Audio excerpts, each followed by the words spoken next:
Hello, this is Ernest Burley Jr., your CIA, your cool insurance agent, back at you again with some more great information on insurance.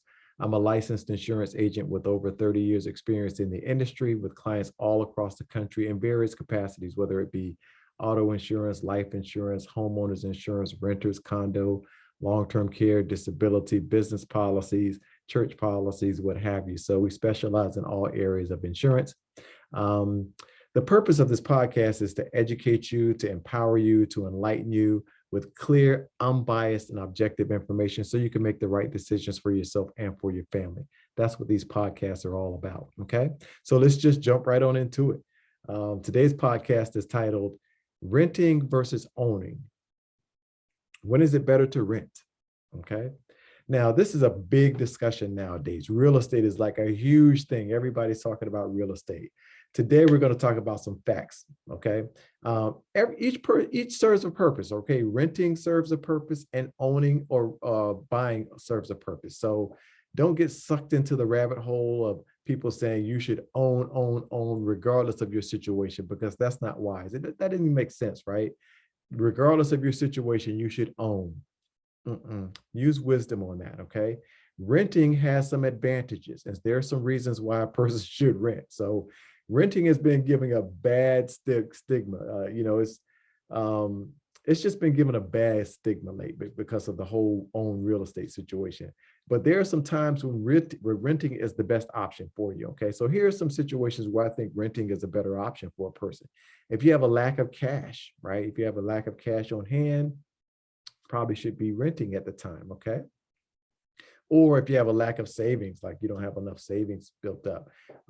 If you have unstable income, so if your income isn't like, solid, maybe a better situation where you should be renting at this time.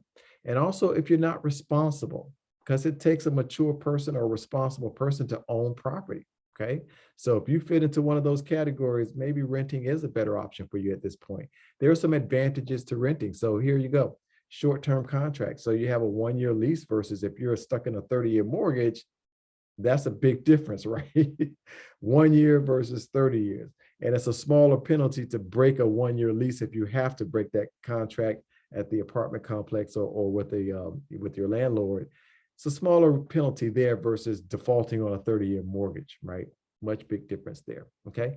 Also, there's more flexibility to move if you're a renter.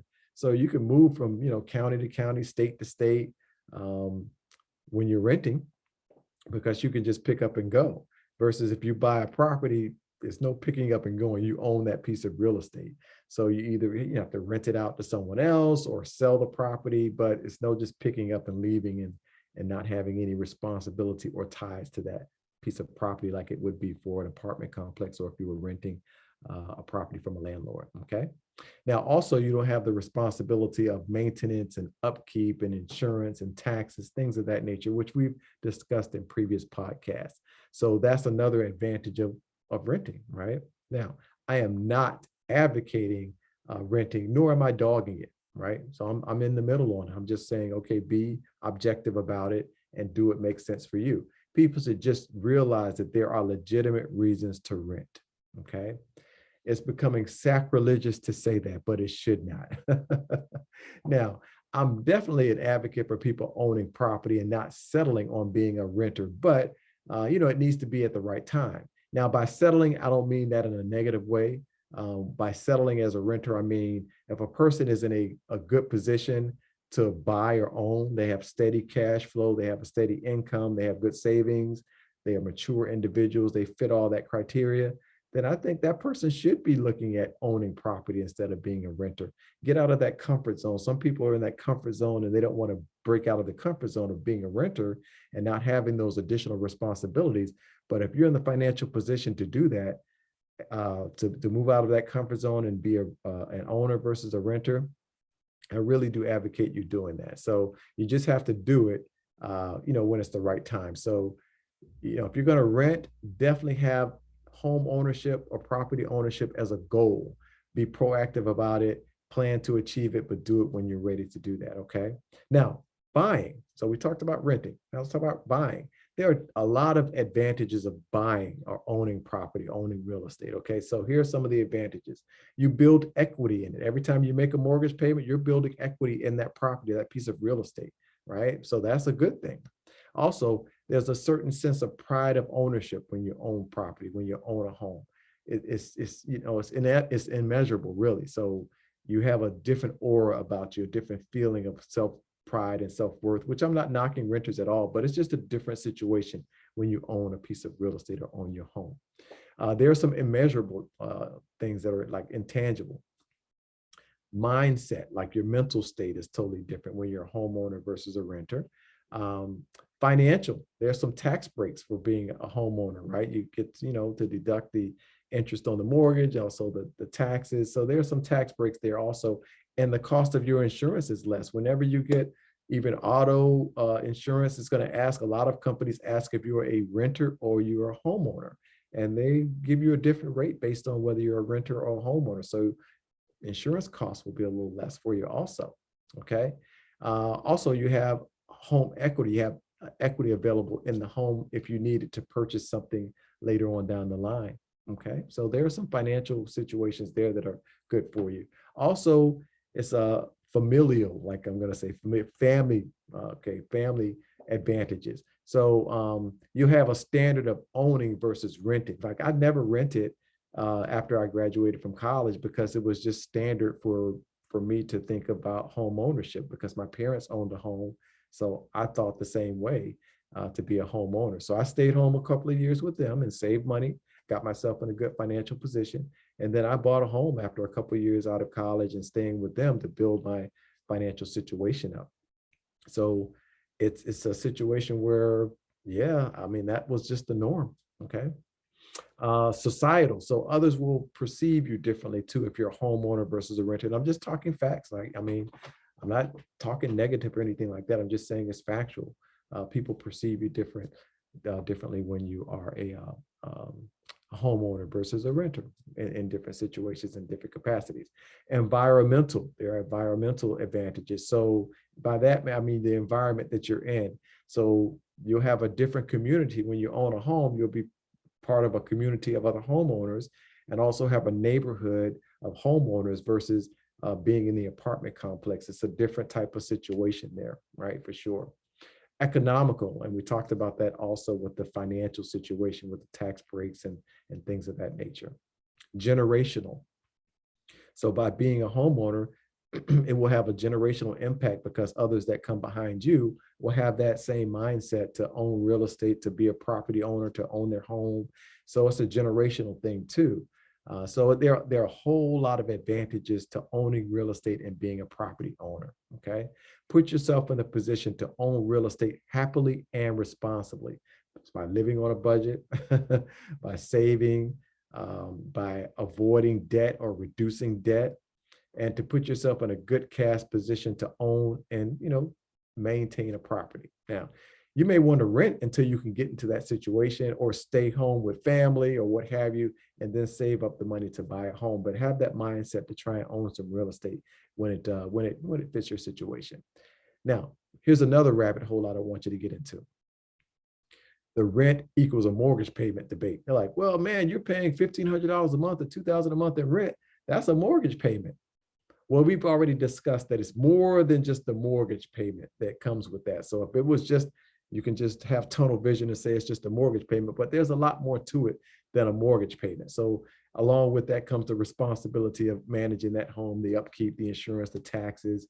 You're locked into a 30-year mortgage as opposed to the lease situation. If your financial situation gets a little quirky, your income, then it's a different situation getting out of that lease versus getting out of a mortgage, right? So it's don't fall into that trap, right? Don't let people convince you to do it if you're not ready to do it, because the rent equals a mortgage payment is not a valid argument because those aren't absolutes. It's more to it than just that mortgage payment, okay? The main disadvantage or con or challenge of being or buying real estate instead of renting is buying when you're not ready to buy, right? Trying to own real estate when you're not ready. If you don't have a lot of cash, your income is unstable, you lack the maturity or the responsibility to own property. Now that will come with time, where as you jump into that home, maybe you become more responsible, your mindset will change or what have you, but you need to have those financials down, definitely, okay? So property ownership is a long-term relationship. When done right, it's a great thing for sure. But if done wrong, it can wreak havoc on you in so many different ways. Mentally, you have the stress of that home, your quality of life. I mean, and also financially, like your cash flow situation, your credit, if you get into it at the wrong time. So there are times when you should rent. So renting versus owning, when is it better to rent? We've already gone over that. So I ask you to rewind this podcast and take a look at everything I said there, because I am definitely pro home ownership, pro property ownership. But there is nothing wrong with renting in a lot of situations. Some people need to rent to get themselves prepared to get into home ownership. So there's a place for each. There's a place for renting, and there's a place for home ownership or owning property. Okay. And that's it for today's podcast. I don't want to drag it out. Don't want to beat a dead horse. The recap is there are legitimate reasons to rent. Okay. And don't let someone talk you out of it and act like it's sacrilege to rent. It's not, right? I don't think it's a good idea to rent when you are able to own. Like if you're in a position to own, then I think you should own.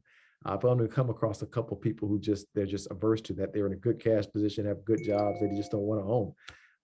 So I think if you are able to, you should.